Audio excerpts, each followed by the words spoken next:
Hello, my Lynette Things family and friends. Oh, welcome back to the channel, guys. Y'all see, we're over on the comfy couch, my comfy little space, I guess. It is that time again, y'all. It is time to get into the next chapter of this wonderful lady's book. Y'all, we're getting through it. Viola Davis, Finding Me. She is such a gem. We're a little over half done, y'all. A little over half. As I was checking out this next chapter, though, guys, oh my goodness, it's really long. So I know it's going to be in 2 to 3 parts. It just depends on how the time goes. As always, you definitely do not have to just sit and watch this video if you don't want to. Definitely can play me in the background while you're working or cleaning or just spending some me time with me as I read the next chapter or we begin this chapter. Because like I said, for some reason, this one is quite long. Today's candle, y'all, I had to bring my lemon pound cake from the back to back here.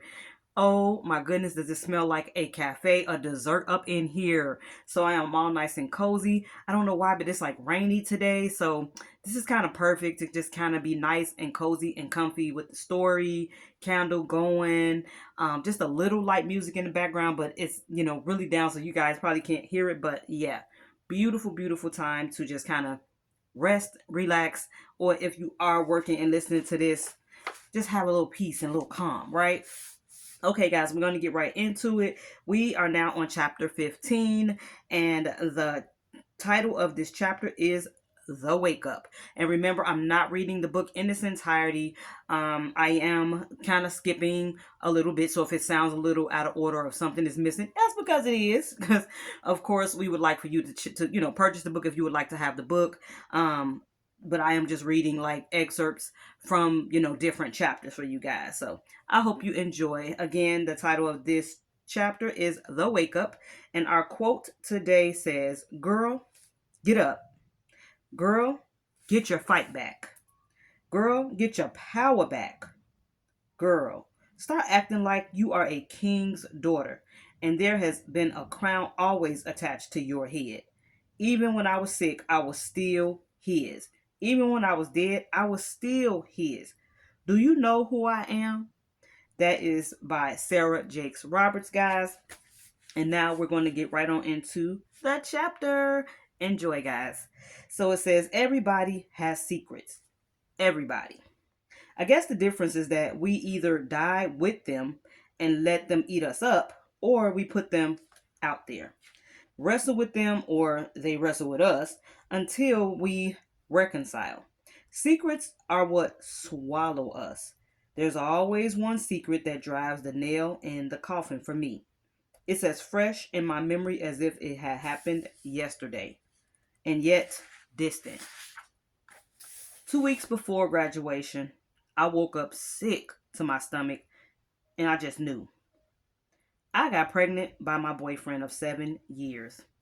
I remember taking my headshots that week and going to see Beauty and the Beast at the movie theater, and all I kept thinking was, I'm pregnant. I didn't know what I was going to do with that. It was an emotion far beyond scared. It was as if all the irresponsible decisions I had made had culminated into this. Ever since I started being active, which was kind of late in life, I didn't know what I was doing. Yeah, you can learn about birth control, but how to love, how to be consistent and responsible, in control, create boundaries, heck, even making sure you had the money to access birth control and pills. The only commitment I had down, I felt, was my career. And that took everything I had. All the other facts or facets in my life overwhelmed me. And now I was pregnant. I remember I went to the clinic near Juilliard. I went early in the morning and I had to cancel my first appointment because I had eaten. I came back the next day and I remember going into a lot of rooms. One room to check in and pay, one room to take another pregnancy test, another room to put on a surgical gown. Each room was something out of a Stanley Kubrick film where you were getting closer to your demise. There were some very nice doctors who put me on surgical table and then put me under. I woke up terrified. I woke up as if being attacked. The pain was excruciating. They gave me some apple juice and crackers. All around me, there were women who were vomiting in bowls and screaming or moaning in pain. One woman just kept crying. I couldn't keep this one. I couldn't, y'all. I already had five. No money. Another girl who looked 15 or so was screaming for her mommy. I just cried and vomited and cried through the pain until it was gone. I went home and bled profusely for 2 weeks and fell into a life altering depression. I remember calling my boyfriend and yelling at him, "Where are you? Why aren't you here?" He thought what I did was wrong, of course, and yet there was every probability that he would not have been there for me or the baby. There was no resources financially or emotionally at all. Once again in my life, I had to rely on the Santa Claus theory. To get through major life changing obstacles, I was always asked to rely on miracles. My boyfriend finally came to New York to hold me for a day and then he left. It was a perfect reminder that as much as I thought I had evolved into a mature woman, I hadn't. There was no escaping brutal life accidents that can stop you and render you completely frozen.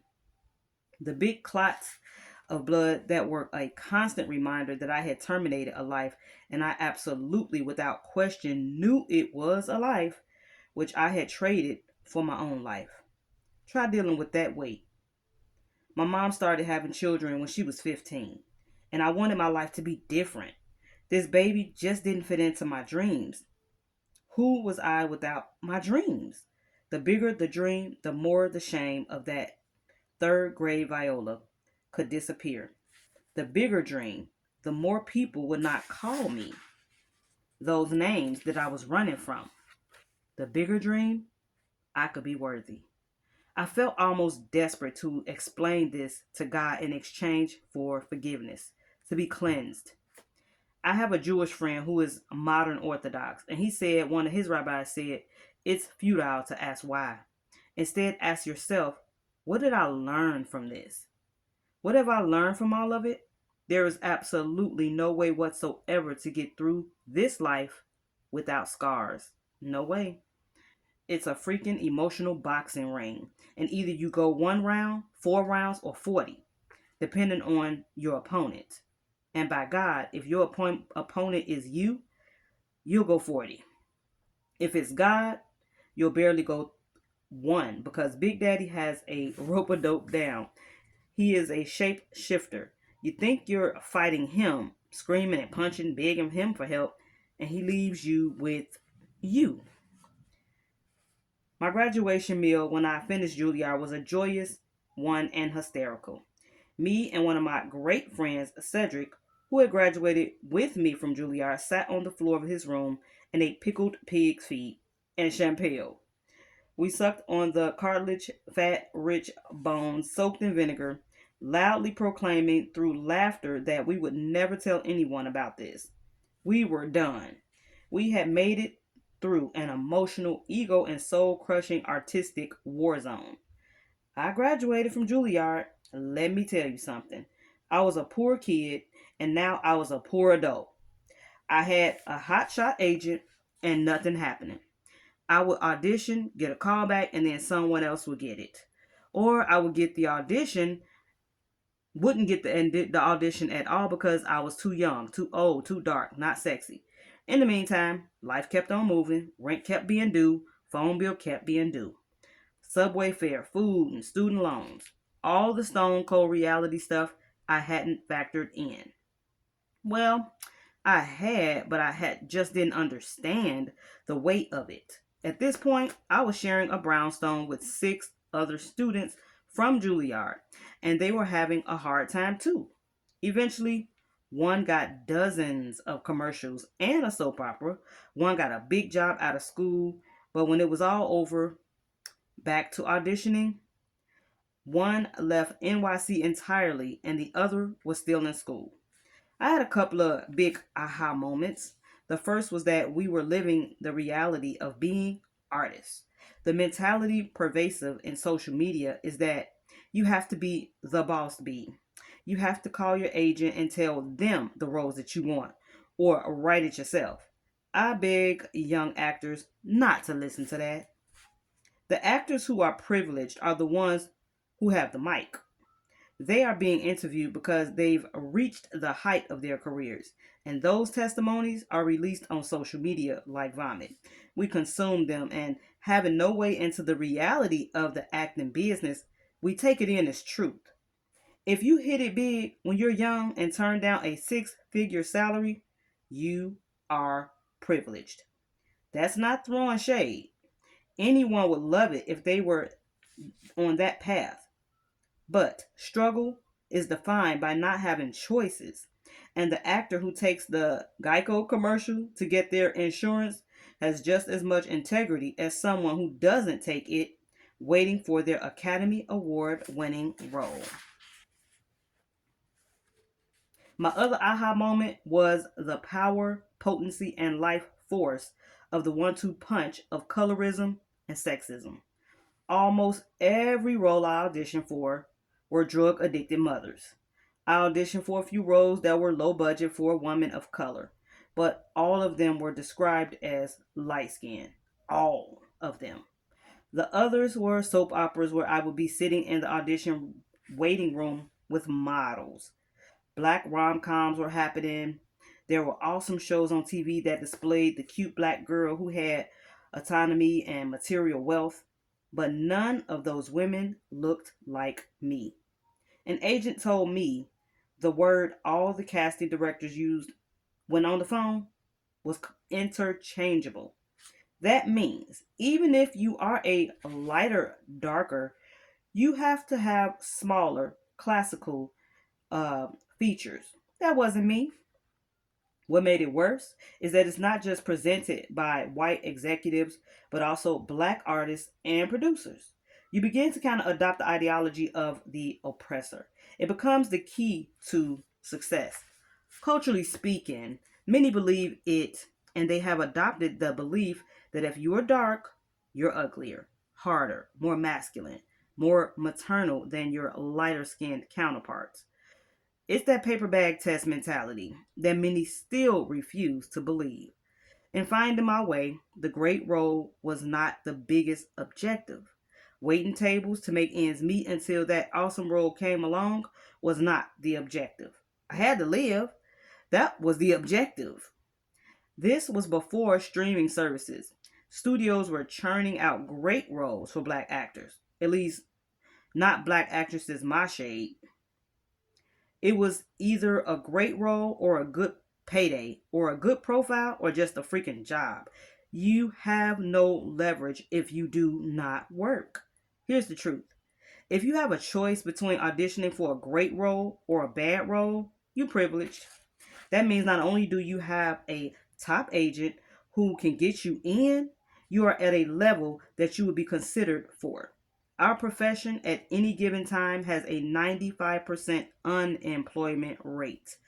Only 1% of actors make 50,000 a year or more, and only 0.4% of those actors are famous. And we don't get into defining famous. We won't get into that.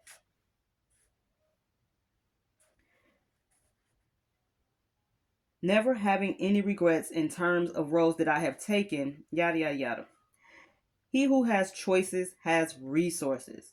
And the life needs of some 20 something year old actor are not the life needs of everyone. Health insurance and mortgages, children are not the top priority of most 20 something year olds. Yet the people who are aspiring to be actors have no knowledge as to a way in, listen to the testimonies of the privileged. The ones who were extremely talented, but also extraordinarily lucky.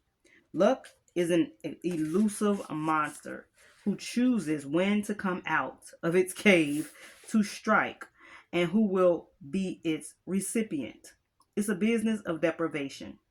For every one actor who makes it into fame, there are 50,000 more who did exactly the same things, yet they didn't make it. Most of the actors, I went to Juilliard, Rhode Island College, Circle in the Square Theater, the arts recognition, talent search competition are not in the business anymore. I think I can name maybe about six, and many you wouldn't even know. It doesn't speak to their talent, it speaks to the nature of the business. Trust me when I say most were beautiful and talented, and some had incredible agents.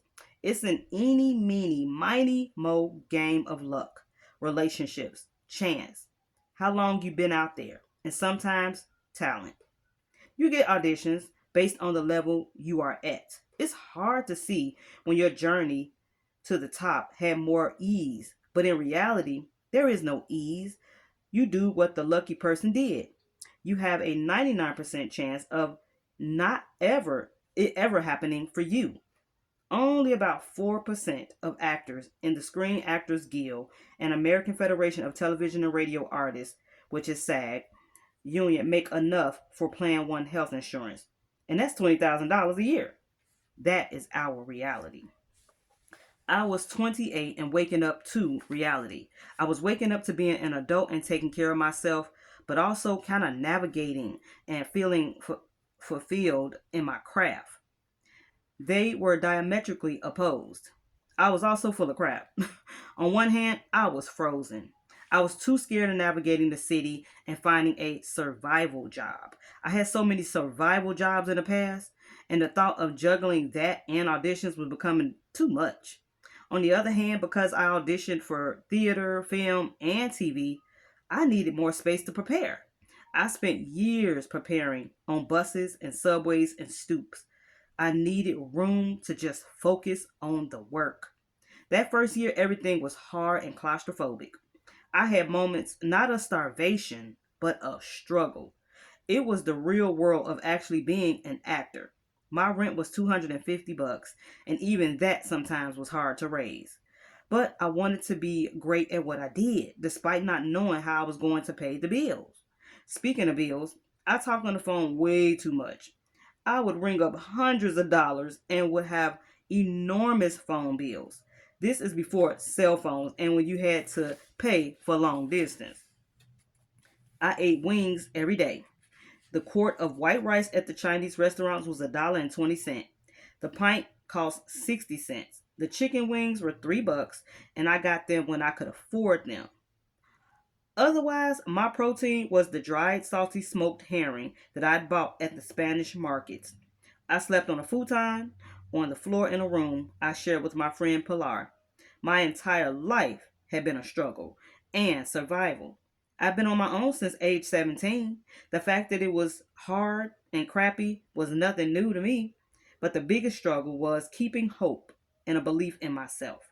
Then finding an artistic community for support while fighting my butt off to stay alive. Acting was my choice. Maybe a masochistic one, but it was my choice. My first job out of school was understudying Denitra Vance in a play at Joseph Pop's Public Theater called Marisol by Jose Rivera. Denitra was the first black woman on Saturday Night Live and created a famous sketch called That Black Girl. It was a parody of Marlo Thomas's show in the 70s, That Girl. Denitra was extraordinary. She wrote, she sang, acted. She had I'm sorry, I think it's this word, metastasized breast cancer when I was brought in to be her understudy. Denitra was doing chemo during the day and at night doing the show. The tumors had spread to her spine, though. I didn't know until I was chatting with her one day in the dressing room and she took her shirt off. It was the first time that I had ever seen a mastectomy scar. I made $250 a week and I loved it. I never went on the entire 4 or 5 weeks that I worked, but I connected to Denitra. I remember helping her move and listening to her stories. I love listening to stories. When I heard that she was dying, I called her, and her voice was so weak. And she said, "How are you?" And I said, I'm fine. I was going to complain about how hard it was to get work and to work consistently, but it just seemed too small right now.